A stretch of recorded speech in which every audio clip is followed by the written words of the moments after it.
Assalamualaikum warahmatullahi wabarakatuh. Selamat pagi anak-anak. Apa kabar? Semoga anak-anak masih tetap sehat ya. Nah, sebelum kita mulai pembelajaran pada pagi hari ini, alangkah lebih baiknya kita berdoa terlebih dahulu.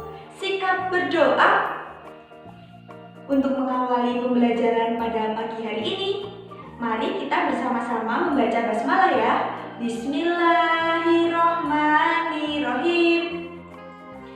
Nah, untuk menambah semangat kita belajar pada pagi hari ini, bagaimana kalau kita mendengarkan lagu bersama-sama?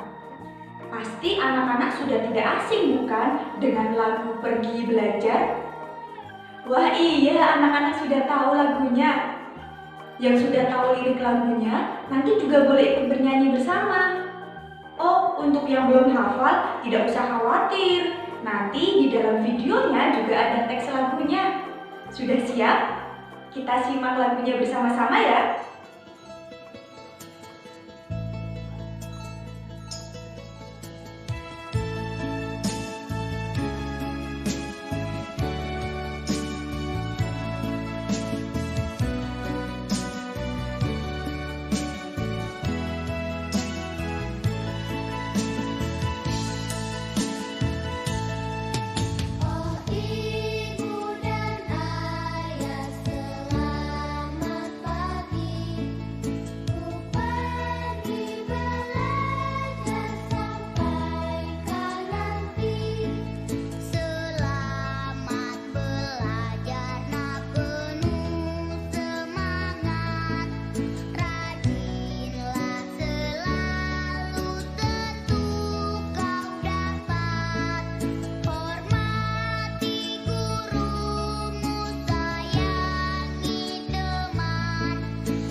Bagaimana?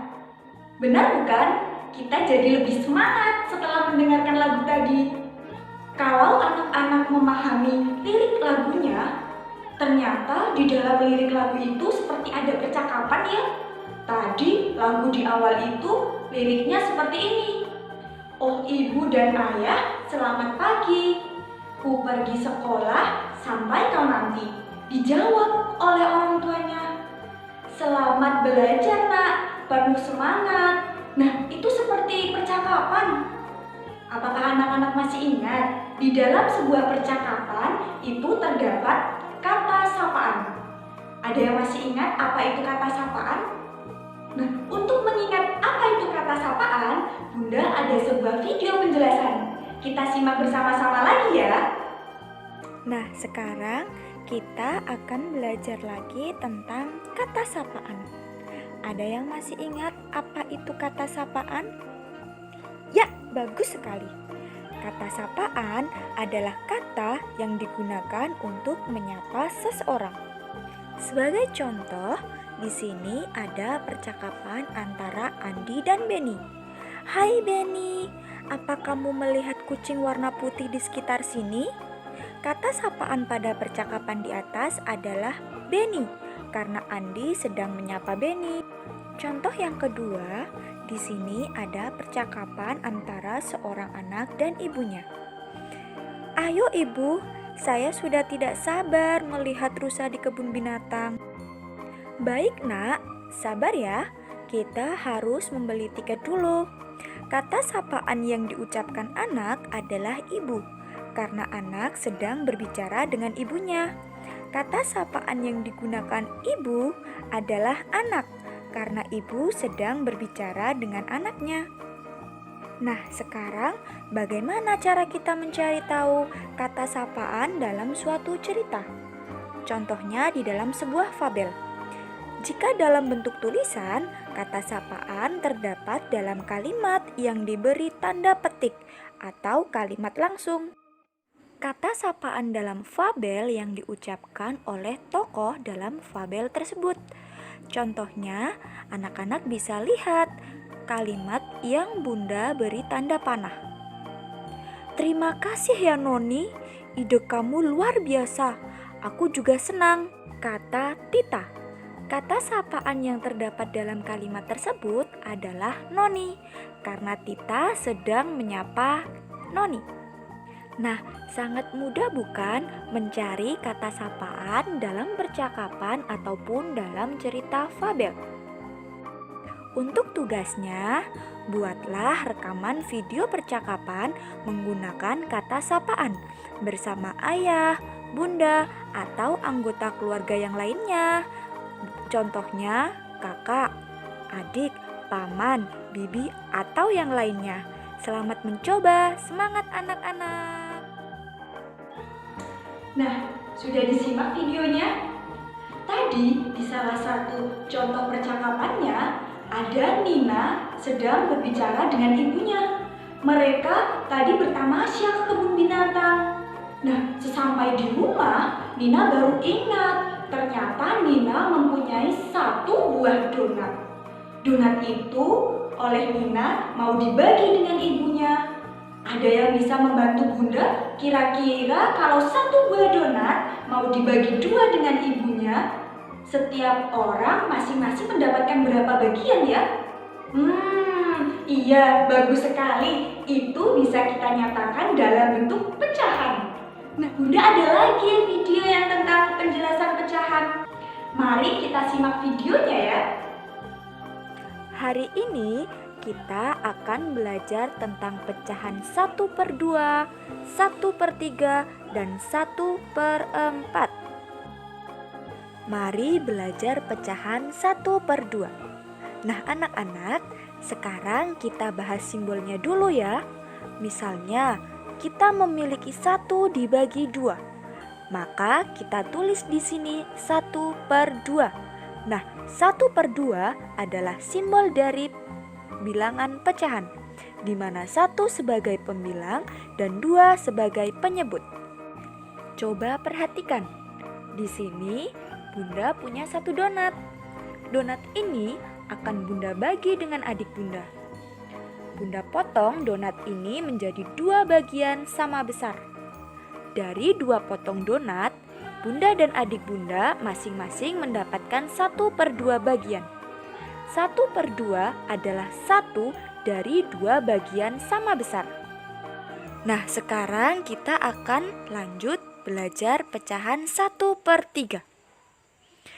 Misalnya, kita memiliki 1 dibagi 3. Maka kita tulis di sini 1/3. Nah, 1/3 ini juga simbol dari bilangan pecahan. Di sini 1 sebagai pembilang dan 3 sebagai penyebut. Coba perhatikan contoh berikut. Di sini Bunda memiliki puding. Puding ini akan Bunda potong menjadi 3 bagian sama besar. 1 potongan dapat dinyatakan dengan pecahan 1/3. 1/3 dibaca 1/3 atau 1/3. Jadi 1/3 adalah 1 dari 3 bagian yang sama besar. Nah, selanjutnya adalah pecahan 1/4. Apabila 1 dibagi 4, maka kita tulis 1/4. 1/4 ini adalah simbol dari bilangan pecahan, yang mana 1 sebagai pembilang dan 4 sebagai penyebut. Kita perhatikan lagi ya contohnya. Bunda memiliki 1 martabak. Martabak ini akan Bunda potong menjadi 4 bagian sama besar. Nah, setiap 1 potongan dapat dinyatakan dengan pecahan 1/4. 1/4 dibaca 1/4 atau 1/4. Jadi 1/4 adalah 1 dari 4 bagian yang sama besar. Nah, bagaimana anak-anak? Cukup mudah bukan belajar pecahan? Untuk tugasnya, silahkan membuat video saat anak-anak mencoba berbagi makanan dengan anggota keluarga. Makanannya boleh berupa buah, roti, atau apa saja yang bisa dinyatakan dalam bentuk pecahan setengah, 1/3, atau 1/4. Semangat mencoba anak-anak hebat! Nah, untuk pembelajaran hari ini Bunda cukupkan sekian ya. Seperti biasa, Bunda mau menghimbau anak-anak untuk tetap menjaga kesehatan. Tetap jaga kesehatan anak-anak dengan cara anak-anak makan makanan yang bergizi, minum air putih, dan istirahat secara teratur. Bunda juga mau menghimbau untuk anak-anak tetap rajin mencuci tangan. Kita jaga kebersihan karena kebersihan adalah pangkal dari kesehatan. Nah, tidak lupa juga Bunda mau mengingatkan selalu untuk anak-anak tetap rajin melaksanakan sholat 5 waktu di rumah. Semangat belajar di rumah ya anak-anak. Semua anak di teladan itu hebat. Bunda akhiri. Wassalamualaikum warahmatullahi wabarakatuh.